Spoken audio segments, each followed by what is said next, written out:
The NFX podcast is about seeing what others do not and getting at the true mechanisms behind people and companies that endure change in the world. If you enjoyed this episode, let us know by leaving a rating or review and by sharing with friends you think should listen. You can also discover more content like other episodes, transcripts, essays, and videos by following us on Twitter at NFX and visiting nfx.com. And now, on to the show.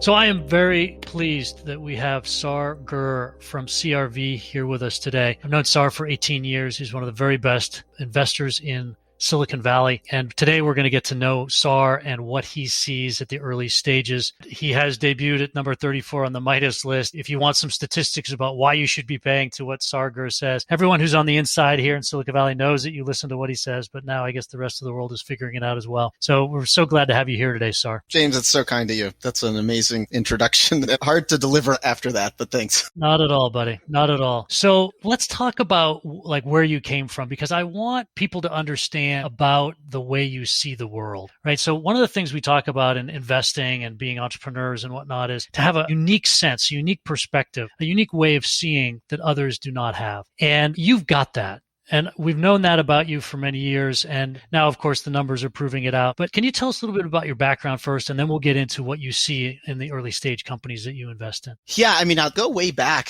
So first of all, I have a very funky name, but I was born in Pittsburgh, Pennsylvania. My parents were immigrants from Israel. And, I think from an early days, I had the role models of my parents who were very passionate about what they did and wanted to have positive impact in the world. And so I think many immigrant kids, especially Jewish immigrant kids, went down this path of thinking I might be a doctor. I studied biochemistry. I loved the science and was trying to figure out, honestly, how I might have impact in the world. And through that journey, I just feel so lucky that I fell in love with the internet, in kind of the early days for me in terms of my career. I just felt the internet was going to change the world. It was early .com days. And through that, I feel like there was a lot of brainstorming of all the ways that the internet was going to impact consumer lives. And that's really been the sort of, guide rails of my career, if you will. While I've had lots of different roles and different opportunities, I still love dreaming the dream of,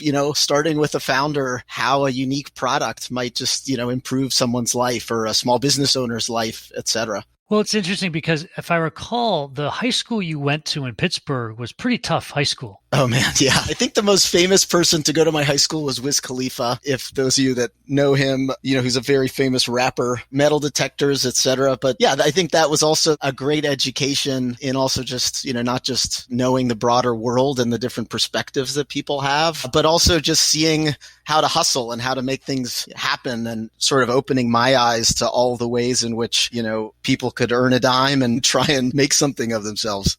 Yeah. And it seems like your passion in your investing and where you've taken your career is really around consumer, right? I mean, at CRV and for the last 20 years, you've been really focused on how does this technology affect people, not businesses as much, but people, like how do their psychology or making a dollar or protecting their home or, right?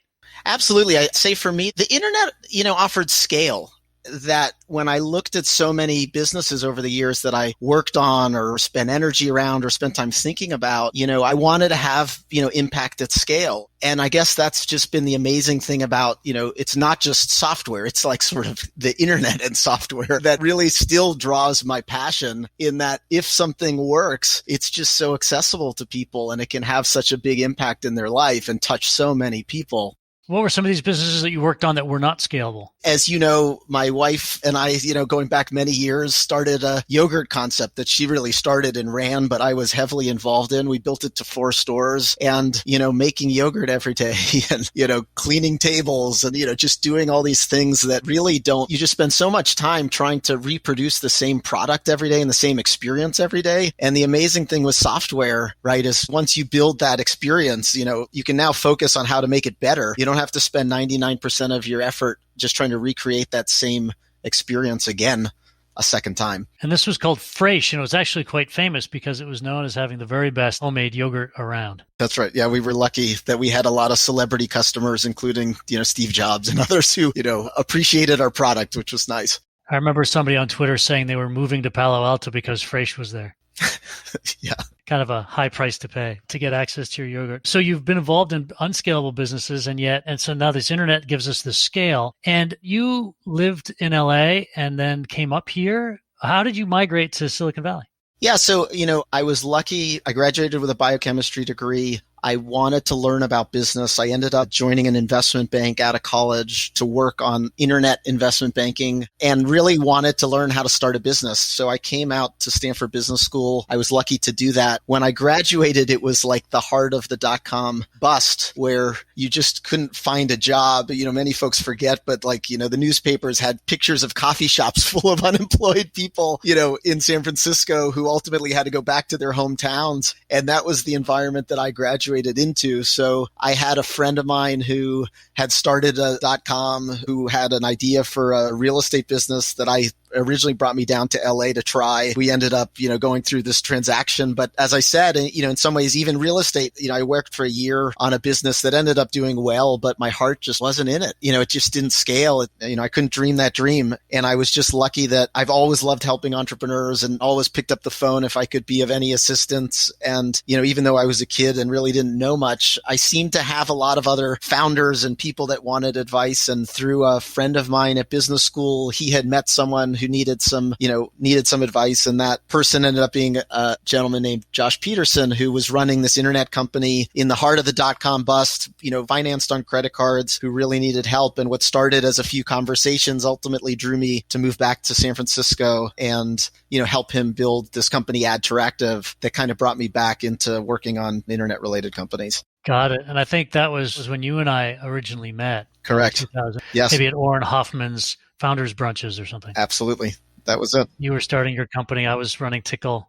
Yeah, there was a small group of, entrepreneurs crazy enough to keep working, on consumer internet and internet related companies in that window, as you remember, and not many VCs, interested in giving money to those companies.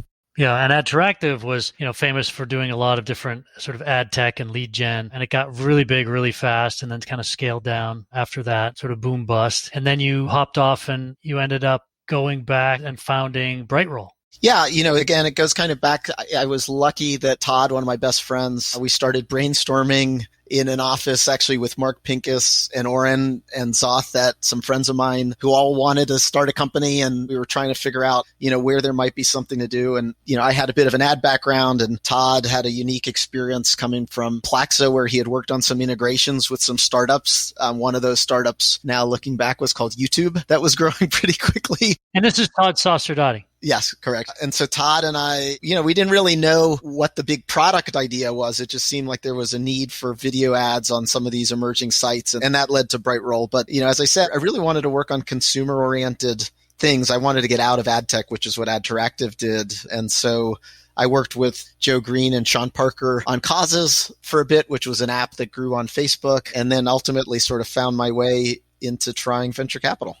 Yeah. And Brightroll eventually sold for over 600 million. So that was a big success for Todd and for you. And then you found your way into venture capital because why? It's so funny in this environment to even describe the situation back then. It just sounds like a different planet. And we're talking about sort of 2006, right? Correct. Yes. So, if you go back to that window, there were no angel or seed funds. Consumer internet was just kind of coming back, but a lot of VCs were not active in the space. And while I was not trying to be an angel investor, I didn't have a lot of personal capital. I was helping entrepreneurs, as I've always loved doing, trying to raise money. And it was the first time in all my years of trying to help startups where there were these amazing companies that didn't need my help on, product or strategy or customer acquisition. They literally just needed money. Like they had one of my companies, RockU, needed money for servers. Like they were growing so fast, they just needed server money. And I remember thinking like server money's got to be like good money, like a good investment to make. I wrote them my first angel check, and then I had some other friends who were, trying to raise money for their companies. And anyway, to cut to the chase, basically, jokingly, it was so hard to raise money for these companies. Like, it was crazy how many meetings we had to take. And so just as consumer internet was coming back, the folks at CRV approached me and, were very supportive. They wanted to build a firm that was more active in consumer internet and SaaS and more West Coast based. And the idea that I just wouldn't have to go through all this pain helping my friends raise money, but I could just give them large amounts of money seemed really compelling. I jokingly used to say back then, in my case, like, my parents love me, but they couldn't give me $1 million to start a company. And venture capital is just this incredible privilege, that having not come from money, that, to be able to meet an entrepreneur and fall in love with their idea. And if your partnership is supportive, give them millions of dollars to go pursue their dream, just felt like it would be the coolest job in the world and, super fun. And so that's what drew me into at least try it.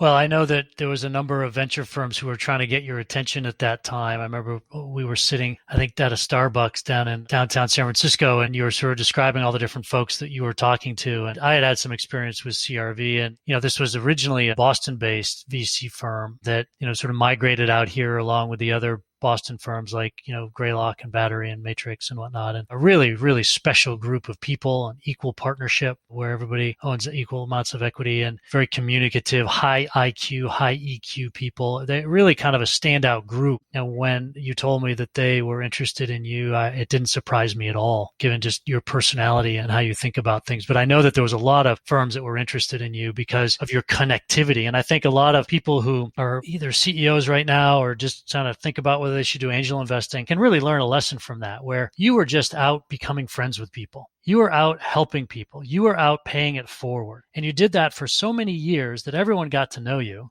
And then all the venture firms wanted you to join them. And they wanted to give you their, 30-year history of fundraising and then let you go, invest that money. I thought it was a great fit with CRV. They're such a wonderful group of guys. Well, no, thanks. I appreciate you saying that. It is funny looking back. I had, CRV was not much of a brand out here on the West Coast at the time. And as you mentioned, I had much better brands pursuing me. But I feel like the job of venture in partnerships, it's sort of like once I came around to deciding I wanted to do venture, it's sort of like coming around and deciding you want to get married. Like that sounds great, but there's a lot of details in who you actually marry. Like you don't just want to check box. And I feel lucky that back then I spent a bunch of time with a lot of the people at these different firms. And even though at that time, CRV was not as well of a known firm, everything luckily had worked out on the people side here, like you said. And for me, that really mattered. And, it's just so nice to be at a firm where we can focus on just doing what's right by our entrepreneurs and not having to worry about, internal politics or, relationships. Feeling that trust and support from my partners has meant the world for sure.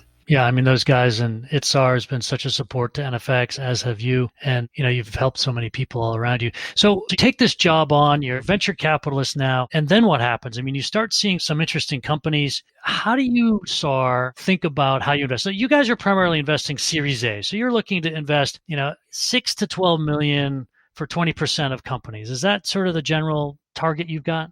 Yeah, we tend to, so many things have changed in terms of, seed, Series A, check size. The way I've described most of my investments has been sometimes I have a thesis and I've gone, pre-product with a team that I love. But many of my investments have been in what I would call post-product pre-traction, meaning, there's a prototype. And James, I've learned a lot of this from you. There's so much you learn from watching a team put together a prototype, pick a name, get some customer feedback, that I feel like over time I've gravitated much more towards that sweet spot, which often means it's an investment of, as little as, a couple $1 million to, in this market, $10 million or more. But that often is, I'd say, how to characterize a lot of my investments. Got it. I know that sometimes, SAR, you won't make an investment for like a year. Right. Like you just won't find anything that grabs you for a year. And then other times you'll make 2 investments in a quarter or something. What are you looking for? I used this language earlier, but I feel like I want to dream the dream. And there just aren't, I will miss amazing companies all day long and things that, change and morph. But I do feel like, some of the bigger companies that I've been involved in, they basically had a big idea from the beginning. And, I look back, to my seed investment in DoorDash, Tony from day one had this vision of what he was going to build that wasn't just about food delivery. It was, all these other things, which now, thanks to the pandemic, we're doing a lot of those things, groceries and pharmacies and other things. But, often, I guess, to me, it's finding those few companies that, have a big idea where I can dream the dream with the entrepreneur and just see how it will continue to, get more exciting, be more interesting. The trends are in our favor, and I think that's at probably the core. I do fall in love occasionally with, a team and an idea where it may not be as obvious, and I'm ready to go on that journey and just see where it goes. But I think many of my best investments have had kind of a big idea combined with a team behind them. And so that's where I guess I just, often just don't get excited enough. And then all of a sudden I might get really excited, especially if there's a new platform change or a massive change in consumer behavior, or often the entrepreneur that I meet with, will show me something I hadn't thought about that, blows my mind. And I just have a ton of excitement around it. Got it. So it's this emotional reaction you're having. I think this is instructive to a lot of founders as well, that you might say no to them, but it's not because they're not going to succeed. It's just not resonating with you. Absolutely. Or you're sort of emotionally unavailable for some other reason. And therefore, they shouldn't always feel bad when they get no's from you, because you have to say no to 99% of the things you see anyway. And I spend a lot of time trying to explain this to founders. Like, now that I'm on the venture capital side for the last 3.5 years, I'm seeing that there's not always the correlation between whether they think you're going to be successful or whether they make the investment. Sometimes they just aren't feeling it. Totally. And it's not your fault. It's just that there's not that connection, and that's okay. I think, so much of it, to your point, in terms of what I think about what I do for a living, I generally am the lead investor, meaning I want to be the person the entrepreneur is calling to riff on stuff. Being a CEO is so lonely. And whether it's, I'm thinking of this hire, could you meet them and offer an opinion? Or, I've just had this shitty day at work. I just want to vent. I had an entrepreneur recently had to do a bunch of layoffs. He just called to sort of like vent and have a shoulder to cry on, and I work hard to play that role. But that also means, when I look at my time, I want to be available to my entrepreneurs. I want to be able to spend time in any way that I can help. That also means that takes time to build companies. So, I don't have that many slots, and the bar is high of, who I want to spend time with and also what I want to spend time on. And if I don't care about the problem, it may be an insane business, but if it's not a problem that I have a personal passion for, I just believe there's got to be a better set of investors who will do more, serve that entrepreneur better than I will. And honestly, the opposite is true. When I find a company that I just can't lose, I'm losing sleep over, I just keep thinking about it, and I'm just so excited about what I'm learning or how I think about the business. Then I honestly think I'm the best investor in the world for you, and I honestly believe that, because I will not leave anything on the field trying to make that company successful. And, I guess that's like, a very different framework that I have in terms of the things I want to get involved in. Yeah, no, it makes total sense. And I got to tell you, I have heard from multiple people that you are the most valuable member on their board by far. I've heard that from multiple of your founders, unsolicited. Just the buzz around is that the insight, the balance, the support, the real knowledge, the data analysis, like the way you approach supporting your founders is second to none. So that is well known around my world. That's where you sit. So well done on that. You're listening to the NFX podcast. If you're enjoying this episode, feel free to rate and review our channel and share this conversation with someone you think would benefit from these insights. Follow us on social @NFX and visit nfx.com for more content. And now, back to the show. So look, in 2013, you introduced me to two companies, invited me into the seed round of DoorDash and Patreon. I think DoorDash is now a public company at 40 billion market cap. Patreon's just raised at about 3 billion. Both incredible investments, touching tons of consumers. Everyone talks about them as models for other businesses. We're like Patreon, but we're like DoorDash. They're real icons in the consumer internet and scalable area that you like to invest in. Talk me through what you saw with DoorDash, because there was a lot of companies doing food back then, and there was a bunch of companies doing delivery back then. And to have picked the right one is quite something. It wasn't easy to do that. What did you see back then that might be instructive for early stage founders today? Yeah. Well, thanks, James. Yeah, it's interesting because we can touch on both. One, I view as a thesis-based investment where I was, in the DoorDash example, I was actually looking for DoorDash, which I'll explain in a minute. And the other one was more of a theme that I was interested in an area and then met Jack, and it was like, this is the solution. But to go back to DoorDash, so as you know, my wife was running a yogurt store called Fresh in Palo Alto. And one of the things that we observed, we had 4 stores at our peak. We had a driver and we got a lot of catering orders. And we were fortunate, people loved the product. So, people would often call us and ask if we could deliver, frozen yogurt or breakfast, to their homes, which at that time you needed to have a driver where you guaranteed their hours. It's complicated and you needed to guarantee hours and expensive. And there was a lot of uncertainty as to whether orders would come in. And that was happening in the background while, as I was very excited about what was happening with Uber and Lyft and in ride sharing. And specifically from a product perspective, what I found so interesting was Uber, it's now obvious, but at that time, putting words around the experience was less clear. But Uber was taking this moment of uncertainty. If you were in San Francisco and you needed to order a cab, you did not know if the cab was going to come and you were highly anxious. And in particular, because San Francisco was such a hard place to get a cab, you were outright lied to often and the cab would never show and you'd miss a flight was common, etc. And Uber took that moment of uncertainty and turned it into a moment of delight. That moment of seeing the blue dot and the car roll up at the same time was a magical product experience that was uniquely enabled by a mobile phone that, to me, felt like it could be applied in other areas. And that felt more obvious at the time. There were lots of other on-demand startups. But just thinking about, at that time, I had a young son and seeing what was happening with my wife's business, it felt to me like food delivery could potentially even be a larger or as large of an opportunity as ride sharing because, as young parents living in the suburbs of, if you want to call Palo Alto suburb, it just felt like if you could actually take the uncertainty of food delivery and create certainty around it, it could change a behavior because anyone with young kids knows that, your kids will melt down if you don't get them dinner on time. And no one had ever done that in food delivery. Most food deliveries systems were totally unreliable. And so that was like the early thought. And then the question was like, okay, I have a thesis. Like I'm looking for someone that builds an Uber-like service for food delivery. And, interestingly, without talking about all the competitors, I went on this path. I met with, companies like Postmates several times, and Postmates had its own pivots, into the food delivery business from where they started. They started in a different place and a number of other companies. And along the way, and this is, at least now, the famous story within CRV, there was a startup named Fluck, F-L-U-C of all things, that had a very compelling founder, who I still love, a guy named Adam,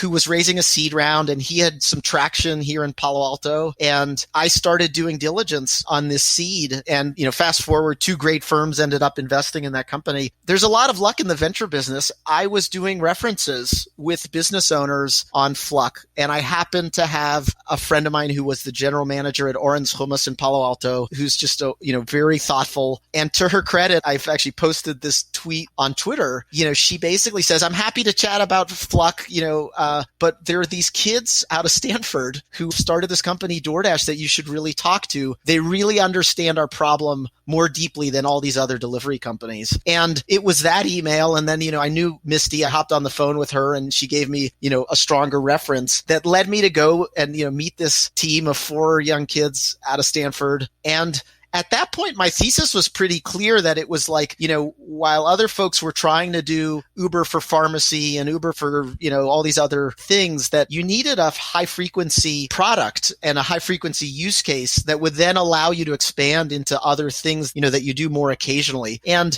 when I met the DoorDash team, to their credit, they had this bigger vision day one, and they knew they were running a logistics business day one. And many of these other startups had sort of fallen into the on-demand thing. I mean, TaskRabbit was a great example, and others that were sort of like playing different themes. But when it comes to food delivery, every minute matters. And the DoorDash team from day one was sort of on it, thinking about how to make deliveries faster. The example that I give is they knew at that time, if you talk to them about Orange Hummus, they could tell you, here's a restaurant that has excess demand. There's always lines out the door. the front of house, the number of seats that they can offer for customers is small, but they have excess kitchen capacity. And if we can basically put an iPad in the kitchen, we don't even deal with the hostess. We can use that excess kitchen capacity, and get orders to all this pent up demand of people that potentially don't want to wait outside for a table. And, just those little glimmers of greatness to me, I jokingly, Tony and I say, like, I felt like we were finishing each other's sentences. I was like looking for them, so grateful that they happened to be graduating from Y Combinator at the time. I had not gone to that demo day. They happened to be fundraising, and, there's so much luck in this business, but I happened to be meeting with them, right as they were fundraising, and the rest is history. Got it. And that was sort of an $8 million seed round. Yeah, something like that. And what happened with Patreon? How did that come together? Yeah, so, Patreon, to me, what's interesting there is kind of following themes. Back, I mentioned earlier that I had worked on causes with Sean Parker and was very interested in basically all these movements of doing good and other themes. And what really caught my attention actually was Kickstarter originally, because Kickstarter had not just products that they were selling, but all these amazing, creative endeavors that were getting funded. And I was, questioning myself, what had changed, on the internet between causes and Kickstarter, and was just kind of very interested in exploring this theme that, time and time again, we see that if a category is happening, Facebook, Friendster wasn't the social network, even Facebook wasn't the end all be all social network. It led to all these amazing products. And so starting with watching the traction on Kickstarter, I started pursuing this theme of just Kickstarter as a theme. Let's just meet all these companies that look similar. And then working on Brightroll in my video ad business, and Adteractive before that, I had a sense of monetization on the internet, and then as these things go, Jack and Sam pitched us the business of Patreon, which, sounded to many folks totally crazy, other than, Jack, as someone who had produced videos on YouTube, could very clearly articulate the problem, which was, when he uploads a video on YouTube as an artist, he would get 50,000 views. And at $1 CPM, he'd make $50. But in his mind, he's filling Stanford's football stadium for 8 minutes. Why is he only making $50? And to his credit, he just said, some of these folks are super fans. And if I just ask them to subscribe or pay me for every video that I upload, I think I'll make a lot more than $50. And it turned out, I think the first month that Patreon launched, he went and started making $8,000 a month on Patreon, which we jokingly say in venture, we're looking for products that are 10 times or more better. And, here's this product that's like 100 times better than existing solutions, and really empowered Jack. If you spent time talking to him, he hated that he didn't know who these viewers were on YouTube. YouTube wouldn't give him access to get email addresses or be in control of his audience. And so there was something just really empowering about that vision and his unique insight. And then lastly, I would say, that investment sounded crazy because Jack actually was still a full-time artist. He wanted to work on Patreon kind of on the side. He didn't want to draw a salary from Patreon, but he also, wanted to continue to tour. And so there were like a million reasons not to invest in that seed. But one of the things that I think we saw that other folks didn't see is, and this is available on YouTube as well, is Jack, in terms of just his ability to figure out problems. There's a music video that he produced. There's a robot head and a bunch of things, and he built a background that looks like you're in a Star Wars spaceship, that he knew nothing about any of these things. And he just sort of figured out and convinced his friends to help him build the set, program the robots, do all these things. And, what stood out to me and just like really watching the behind the scenes videos that he had posted and everything else was that he wasn't just a musician. He's not just a guy, playing guitar on YouTube. He's a very creative thinker and problem solver with a huge growth mindset. And as I said, very much, it was like, I think this could work, and that was what drew me into Patreon. And it's really been rewarding to see, how it's evolved since. Is there something about Patreon that people don't understand? Because obviously the creator economy is now a phrase that is thrown around a lot, but it wasn't back then.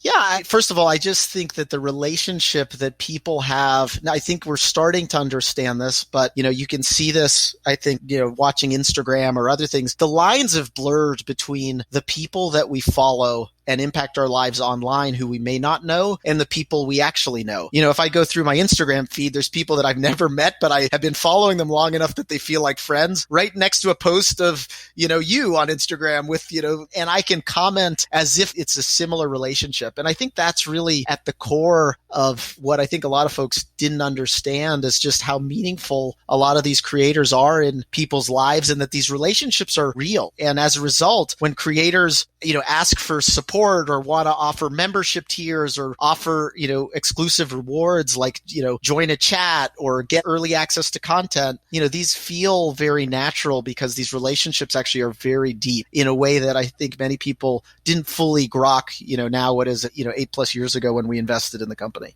Yeah. And, you mentioned the idea of superfans funding. Another thing that I remember years ago, you invested in a company called Top Hatter. It was a marketplace for selling things in a sort of fast auction. And they did a very interesting thing, what I tell a lot of founders about, which is they would restrict the times of the auctions between 8 and 9 p.m. or something, so that it would get everyone there at the same time for the first few weeks while they were getting going to make sure that everyone was, bidding and whatnot. These were like the first 1,000 true fans. You seem to, and you've said to me before, you've said, there's something interesting going on in that community. They've got 500 people on there and something interesting is going on. And you said that about Top Hatter, and I think Top Hatter is now doing quite well, right? Yes. I mean, it's maybe 10, 12 years later, but it's a big marketplace and marketplaces take a long time. And you noticed that there was something going on. Do you have frameworks that founders should be thinking about or ways of thinking about their superfans, their first 500, their first 1,000, their first 10,000 users? It's a great question. I tend to think of it as, the extreme users often are what I tend to look for. And the way I would describe that, sometimes they can be the fans, but it's the people that,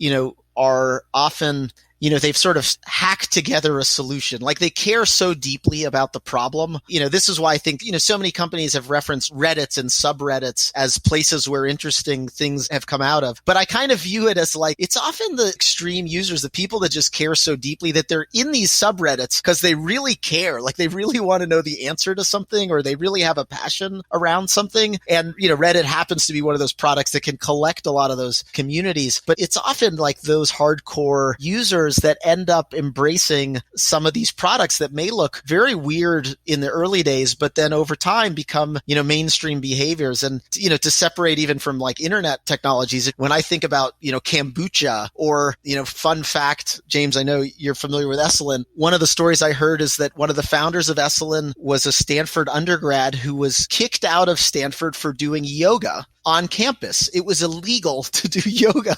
It was seen as this like counterculture thing. And yet, if you fast forward, 20 years ago, if I had told you there'd be more yoga studios in Palo Alto than gyms, you just would never guess. And so to me, I guess as an investor, I love to embrace the weird, but look for users where, there's clearly some real value that they're getting from a product or a movement. That could be meditation, is a more recent trend. James, I remember bringing you into CRV, to look at companies like Headspace back when they were first starting. And, that some of these things seemed crazy at the time. But to your question about users, you could find that the product was clearly resonating very deeply with a set of folks that leads to that early glimmer of greatness. If you can then say, okay, I think this could go mainstream, or I think there's lots of people that could have this problem. It's just that the people that, really identify early on, especially if they're educated customers and they've tried a lot of things and they seem to be swarming around one thing, that to me, it feels like a really ripe area to spend time. Interesting. And that might help you differentiate between good weird and bad weird. Correct. Yeah, we were just talking about these sleep streamers on Twitch, or in the early days of Patreon, we had a big category of ASMR videos.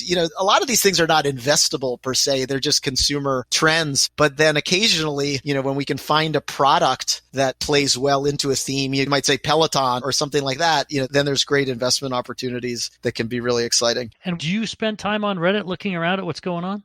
Yes, for sure. And you're going into the subreddits, you're looking. So if I'm a founder, I may want to develop a real subreddit and make sure that it's active. And it's a way of talking to my customers, it's a way of hearing them talk to each other about my product or about what we're doing.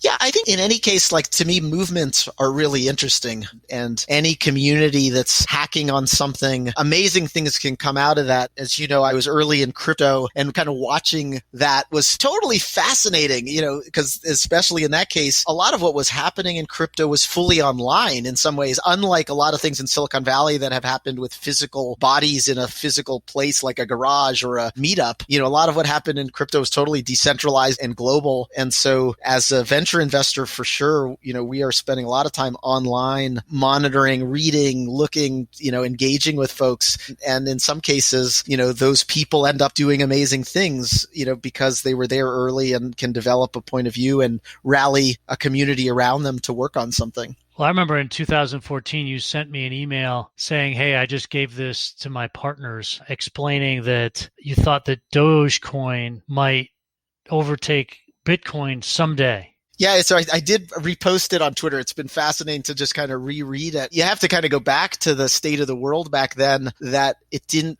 it wasn't clear there would be any other cryptocurrency other than Bitcoin. And yeah, Dogecoin, which was started as kind of a joke, had a lot of elements that to me felt super interesting. And, we won't have a whole crypto conversation here, but, one of them that it touched on was memes. And just for mass culture, like the fact that it was funny and playful and approachable, again, as thinking about the broad consumer, felt actually quite interesting. I didn't fully grok, how much meme culture would really take off, back then. But, that was interesting. Also, just adoption of wallets was a real issue. And back then there was this very interesting culture happening within the Dogecoin community of people sort of gifting Doge to others, doing sort of micro tips because it didn't feel like it was going to be that valuable. It just felt very playful, and people were, gifting it. And there was this community coming together around, at that time, they were like even coming together to make donations around different causes. And that kind of combination of, approachability, fun, gifting,